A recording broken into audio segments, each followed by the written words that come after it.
Yo tout le monde et bienvenue sur Seagulls Corner. Nous allons faire l'avant-match de Tottenham versus Brighton. Dans un premier temps, nous allons passer à l'analyse du classement entre Brighton et Tottenham, puis ensuite l'état de forme des deux équipes, puis nous passerons à l'état de forme des deux équipes, leur situation actuelle au classement, tout simplement leur victoire, leur défaite, là où Brighton aurait pu aller chercher des points, on analysera brièvement leur situation actuelle. Et enfin, nous ferons la composition probable de Brighton. Désormais, nous allons passer au classement. Donc actuellement, Tottenham se situe à la 8e place de Première Ligue, juste devant nous. Brighton, nous sommes à la 9e place. Tottenham, lui, a 10 points, et Brighton 9, surtout en raison des deux matchs nuls qui nous ont un peu plombés. Désormais, je vais passer tout simplement à l'analyse de l'état de forme de Brighton, puis après Tottenham. Donc premièrement Brighton, on a commencé très fort avec ces deux victoires, la première face à Everton 3-0, on a déroulé, puis après Manchester United, ce but de Joao Pedro à la dernière minute qui nous a sauvés, c'était vraiment un match exceptionnel à regarder.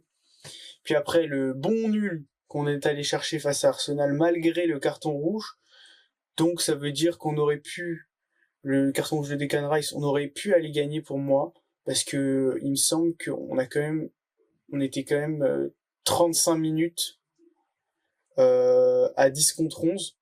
On avait l'avantage des joueurs, et on n'a pas réussi à marquer malgré quelques occasions, mais l'Arsenal qui verrouillait vraiment fort, donc c'était compliqué. Mais c'est pas là où j'en veux à mes joueurs, c'est plus face à Ipswich, où on a vraiment dominé salement, ainsi que Nottingham Forest. Après, Nottingham Forest, c'est un peu une meilleure équipe qu'Ipswich, mais Nottingham, c'était fou contre-attaque et on s'est fait allumer en raison de la vitesse de notre charnière défensive. Et patatras, le week-end dernier, nous avons perdu notre premier match face aux Blues de Chelsea. C'est Cole Palmer qui a eu raison de nous avec son quadruplé. Il nous a allumés. Quel dommage, nous ne sommes plus invaincus. Et dans quelle forme arrivons-nous face à Tottenham? Donc, quelle est la forme de Tottenham? Donc, premièrement, on peut déjà décrire que leur premier match, ils ont fait un match nul face à Leicester qui est 17e du classement. Ce match, je l'avais vu, Tottenham avait totalement dominé le match. Et c'était Pedro Porro qui avait mis un coup de casque. Et Jamie Vardy aussi un but. Donc on peut analyser que Tottenham face à des jeunes équipes ou des équipes bas de classement lorsque ça défend en bloc bas a du mal à marquer. Globalement, Tottenham a du mal à marquer. À part contre Everton, et aussi ils les ont battus Everton. Nous 3, eux 4, 0.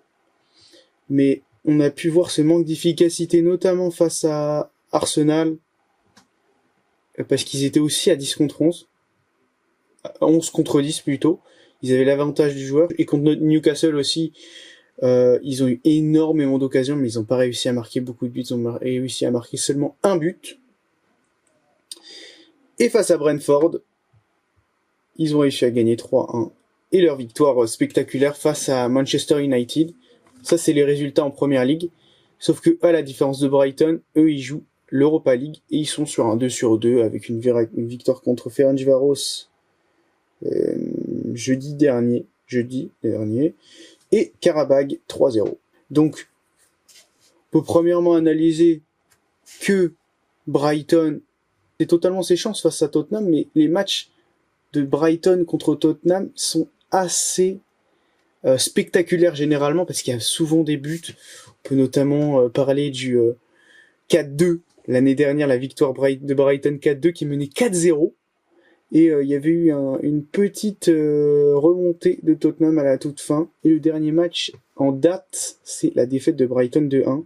Donc globalement, Brighton, historiquement, face à Tottenham, depuis qu'ils sont en Première Ligue, sont en négatif, car Tottenham a 7 victoires et Brighton seulement 3. Tottenham, c'est une équipe assez compliquée à juger, parce qu'en fait, c'est une équipe qui fait que d'attaquer. Un peu comme nous, en fait. C'est un peu une équipe similaire à nous, car ils attaquent beaucoup. mais leur défense est en difficulté souvent parce qu'il y a que 2 défenseurs qui restent dans l'axe et ils attaquent. Les latéraux reviennent au milieu de terrain généralement quand je vois Tottenham. Et en fait, ils attaquent à 8, un peu comme nous, Brighton. Sauf que Tottenham, ils ont une défense plutôt rapide avec Van de Ven qui est le défenseur le plus rapide de Première Ligue par rapport à nous, Lewis Dunk qui est un des pires défenseurs de Première Ligue. Ce qui est un grave problème. Concernant mon prono, je pense à un pronostic 3-1 pour Brighton. Il faut essayer de marquer. Je pense qu'on va réussir à marquer. Mitoma, il va être très bon face à Pedro Porro. Pedro Porro, qui est très bon offensivement, mais qui a des problèmes défensifs. Son, qui a un peu de mal en ce début de saison. Même s'il marque, il a fait 2 buts, 2 passes. Mais le problème de Son, c'est qu'il a un peu de mal avec les dribbles depuis le début de saison. Il n'est pas aussi percutant que dans ses grandes années. Il y a Solanke, bien sûr, du côté de Tottenham. Et nous, on a Danny Welbeck, qui est en forme depuis le début de saison. Donc, désormais, nous allons passer à l'analyse des blessés ou des non-blessés, les nouvelles, quoi. Donc, pour Brighton, le retour très encourageant de Solly March, de Brian Gruda et de James Milner. Toutefois, le problème, ça va être que Van Eyck et João Pedro sont encore blessés et il paraît que João Pedro, ça risque d'être un peu long. D'après Brighton, la chaîne officielle de Brighton, Fabian Hürzeler, lors de son interview, a dit que pour Van Eyck, ça allait être vu semaine par semaine et que ça allait être plus court que João Pedro. Et ce qui est toujours intéressant, c'est de savoir que Adingra est encore blessé, mais que c'est une légère blessure, mais qui risque de revenir dans pas trop longtemps, mais qui vont aussi faire semaine par semaine pour voir quand Adingra pourra être disponible. Mais je pense que ça risque d'être maximum dans 2 semaines. Et pour Veltman, lui, la semaine dernière, il avait été malade. Il risque de revenir. Je crois qu'il revient, mais je pense pas qu'il sera titulaire. Désormais, on va passer à ma compo probable face à Tottenham. Donc, au poste de gardien, aucun débat, ça sera Verbruggen. Parce que Steele n'est pas au niveau, il jouera les matchs de coupe, d'après Fabien Hürzeler. Le problème avec Verbruggen, c'est qu'il a encaissé 4 buts la semaine dernière. Et j'ai peur que ça l'ait un peu affecté parce que le problème, c'était notre ligne défensive plus que le gardien en lui-même. Ils ont voulu faire le piège du hors-jeu, un peu comme Tottenham d'ailleurs, qui le faisait. Ça m'a rappelé un peu le match de Tottenham contre Chelsea l'année dernière, où ils ont fini à 9. Ils restaient avec cette ligne très haute. Et le problème, c'est que Brighton, eux aussi ont tenté, mais le problème principal, c'est que nous, on n'a pas des défenseurs rapides. On n'a que des défenseurs extrêmement lents. Avec Dunk, Webster, même Van Eyck qui est assez lent. Igor, je sais pas, il m'a l'air un peu plus rapide que les autres. Donc, ce qui m'amène à le titulariser, Igor Julio, qui sera en position numéro 4. Igor, parce que la semaine dernière, c'est Webster qui a été préféré à Igor et qui a été catastrophique. Il a donné un but clairement à Chelsea, à Cole Palmer. Donc, c'est pas possible, clairement pas possible défensivement. En fait, dès qu'il touche la balle, il est stressé, donc ça sera Igor, qui a fait une bonne entrée en plus, la semaine dernière. Au poste de numéro 5, de défenseur central, Lewis Dunk. On va pas mettre Webster, on n'a pas d'autre choix, ça sera Lewis Dunk le capitaine. Mais Dunk, il va falloir être attentif. Pas de contre son camp, attention. Oh punaise, je le sens. Poste de latéraux, Estupiñán, latéral gauche. Ça n'est pas étonnant. Même si Estupiñán fait pas un début de saison incroyable. Et pour le latéral droit, Veltman pour moi est peut-être un peu court. Je vais mettre Kadioglu. Mais le problème de mettre Kadioglu, c'est que en fait on a 2 défenseurs à vocation offensive, 2 latéraux à vocation offensive, ce qui sera assez problématique parce que ça va nous laisser un peu 2 défenseurs. En phase offensive, on va être à 8. Parce que d'après la stratégie de Fabian Hürzeler, l'aspect tactique de Fabian Hürzeler, en phase offensive, les latéraux deviennent des milieux où les latéraux se placent en position d'ailier et les ailiers reviennent un peu dans l'axe. Donc ça donnera 8 attaquants globalement. Et 2 défenseurs. C'est ça le problème, ça crée un énorme déséquilibre. Puis, on va passer au poste de numéro 6, qui est très logique, ça sera Mads Wiffer à la place de Inchel Wood, parce que Wiffer reste quand même meilleur que Inchel Wood à ce poste-là. Je préfère Wiffer, même s'il fait pas des matchs incroyables, il fait des matchs plutôt neutres. À la récupération, c'est plutôt bon, mais c'est pas non plus transcendant. Au poste de numéro 10, bon, ça sera Ruyter, Jorginho Ruyter, sans débat. João Pedro est blessé, donc ça sera lui. Ou Enciso, mais plus Jorginho Ruyter.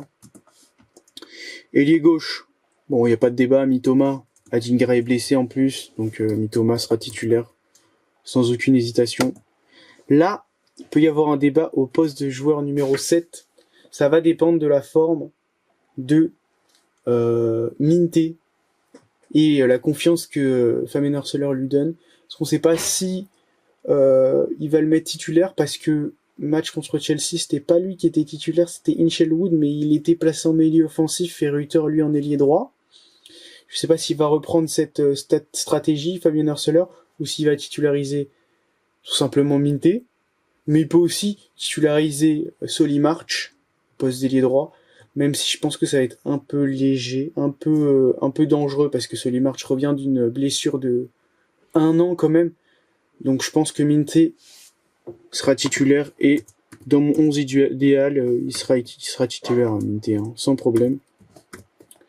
Minté, hop, et au poste de numéro 9, aucun débat, ça ne sera pas Ferguson, mais Danny Welbeck. Avec cette équipe, je suis très très confiant. On peut les battre, Tottenham. Ça peut faire un match assez similaire que la saison dernière lors du 4-2 face à Tottenham. Sauf que cette fois-ci, à la place d'avoir Richarlison, ils ont Solanke, donc Solanke qui est bien meilleur que Richarlison, ce qui risque d'être un peu compliqué. Et j'espère que notre défense centrale sera très très très attentive. Merci de m'avoir écouté. N'oubliez pas de vous abonner, liker, partager, évidemment. Pour le référencement sur YouTube, ça m'arrangerait beaucoup.